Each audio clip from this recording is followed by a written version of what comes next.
fire ignites passion and creativity. Free your imagination with the slim, sleek, and beautiful new Huawei P8. Right, so we've got a selection of gifts that we've chosen for you this evening on the show. Anything from an Apple television to mini robots and a big robot like this one. Now this is an interesting one. This one here is an Android.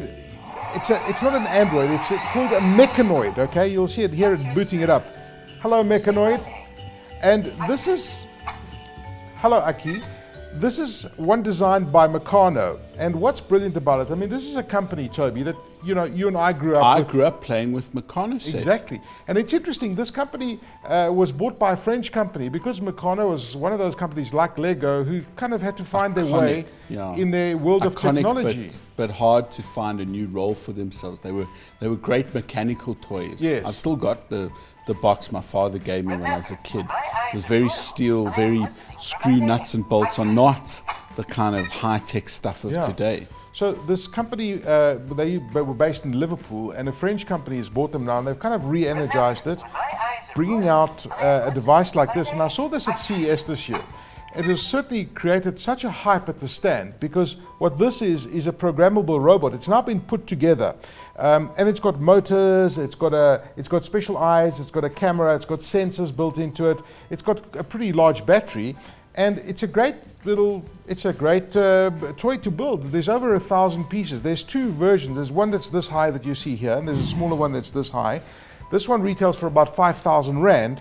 And what you can do is that you program this thing. So you download an app, you can download the app and you can get, listen to what he says now. Would you like to dance? Say yes or no. Yes. Yes. Your input pleases me. Shall we dance?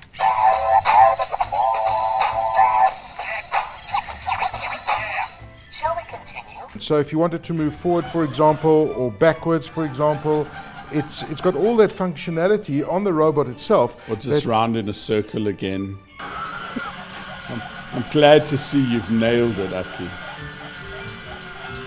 As the robot monster approaches the camera with its fearsome white blue eyes, Aki stares unintelligibly at his smartphone, trying to work out which button is not crouch. Well, there you go. So that's one of the gifts I like this festive season. You got a couple as well. What is this one here? Now that's a much more interesting robot. That's great fun. It's the BB-8.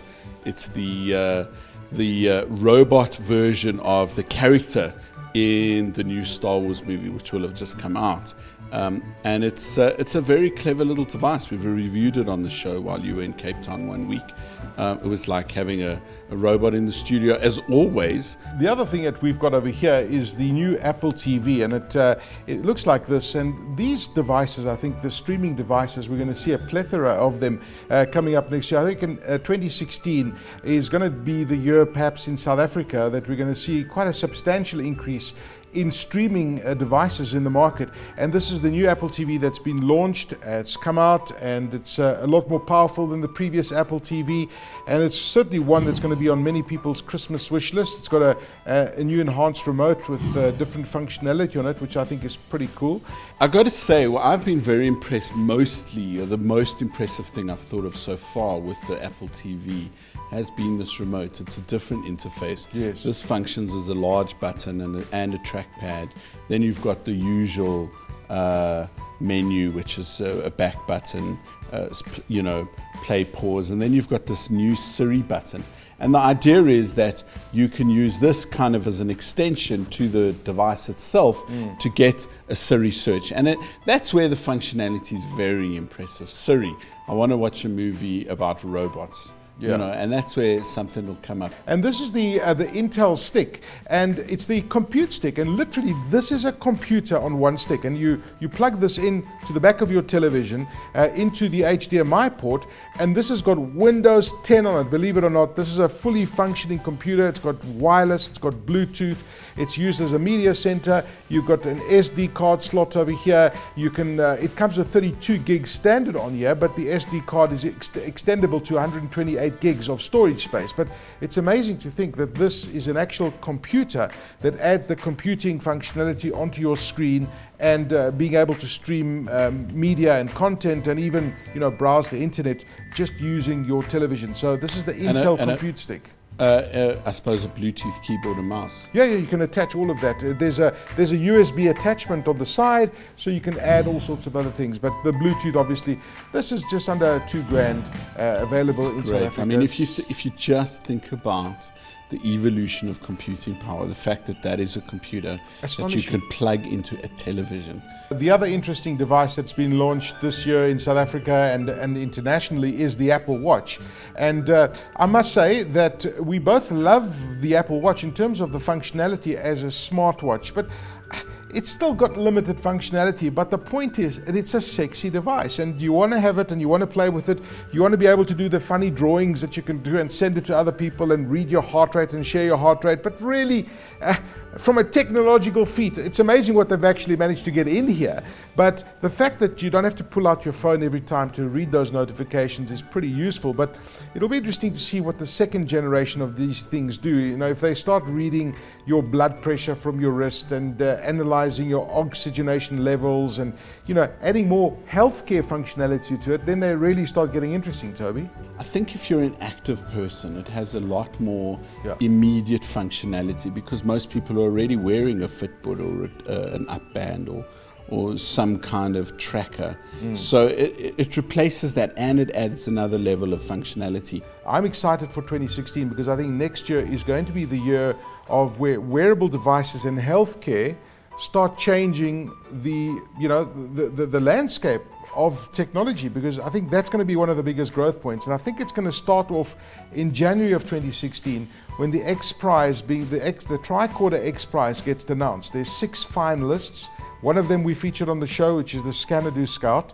And when they announced that device, literally, it's for those of you who don't know what it is, the X Prize really is the prize of $10 million is going to go to the company or individual that replicates what Mr. Spock used in Star Trek, that futuristic gadget, late 60s, as far back as then, that literally used to scan somebody in space or whenever they used to come off a spacecraft, and then they would get their vital stats, they could tell what was wrong with them, their illnesses, etc. And this is the whole notion of what the Tricorder Prize is for the X Prize. And some of the finalists that I've seen, a working prototype is a device that looks about this big, that you hold against the temple of your head, for example, for 10 seconds. And then on your phone, you will get your vital stats, your blood pressure, your oxygenation levels, your heart rate, your stress levels. So this little cable over here, have a look at this. This is a cable that has got a lightning port, okay? And really what you use it for is you can charge your phone with it, plug it into your charger. But this goes one step further. Once you plug this into your phone, this has actually got memory built into it inside the cable. So 32 gigs of memory, it goes up to 128 gigs. So you download an app onto your phone, and you can transfer the photographs or videos off your phone to help you clean up some of the memory. Put that here, or you can use this even as a backup. You can store your contacts. You can really store anything. It's just like an offsite storage, and you store the information off your phone on this cable, and you can use it to charge your phone at the same time. But what's great about it is the length of the cable. And I mean, you know this because you travel a lot. In fact, anyone who travel or not would know this, that a shorter cable is much more useful when you're traveling, because you don't want to have a meter long cable. Half a meter, even that is better. So you plug straight into your battery booster, but you also, if you're traveling and you want to back up your photographs, or you have a 16 gig phone, it's a great thing. I really think it's fantastic. How much is it? They range. They start from about $1,500 and they go up to like $3,500. The bigger one, the bigger the memory, the more it costs. And I think that the rand-dollar exchange rate, we mustn't forget, has had a tremendous impact on our gadgets this year. Just about everything this year.